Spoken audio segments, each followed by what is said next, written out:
জগজীবকে উদ্ধার করার লাগি। তাই যখন গৌর সুন্দর এসেছেন, সেই গৌর সুন্দর কে গো মা? যিনি ছিলেন ত্রেতা যুগে রাম, দাপরের কৃষ্ণ। তার আসার কারণটা কি?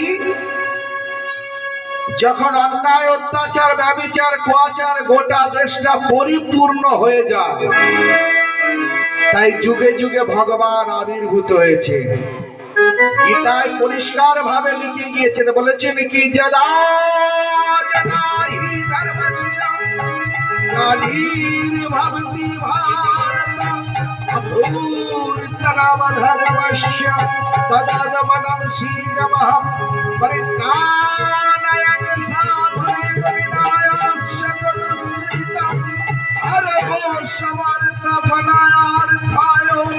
সম্ভবামি যুগে যুগে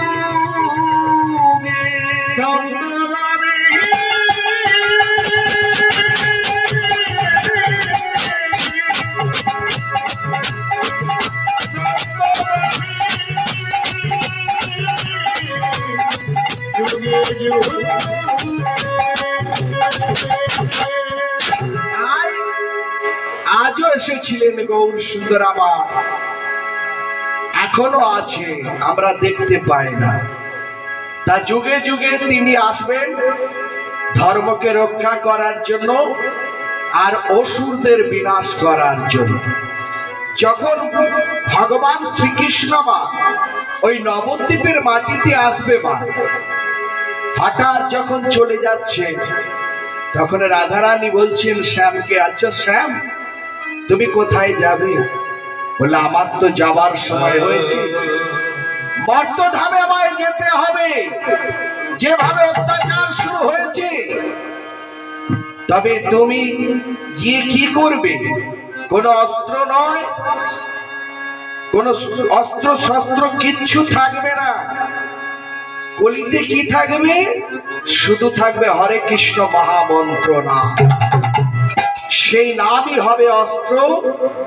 জীবকে প্রেম দিয়ে উদ্ধার করব। বলে তুমি যে প্রেম দিয়ে উদ্ধার করবে আর হরে কৃষ্ণ নাম বলবে, এই নামটা জন্ম হয়েছিল রাধারানীর নয়নের জল থেকে। তা বাবা বলতে গেলে এখন সারা রাত চলে যাবে, লীলা যাওয়া যাবে না। তা যাই হোক, সেই নয়নের জল থেকে জন্ম হয়েছিল হরে কৃষ্ণ মহামন্ত্র নাম। তখন রাধারানী বলছে, এই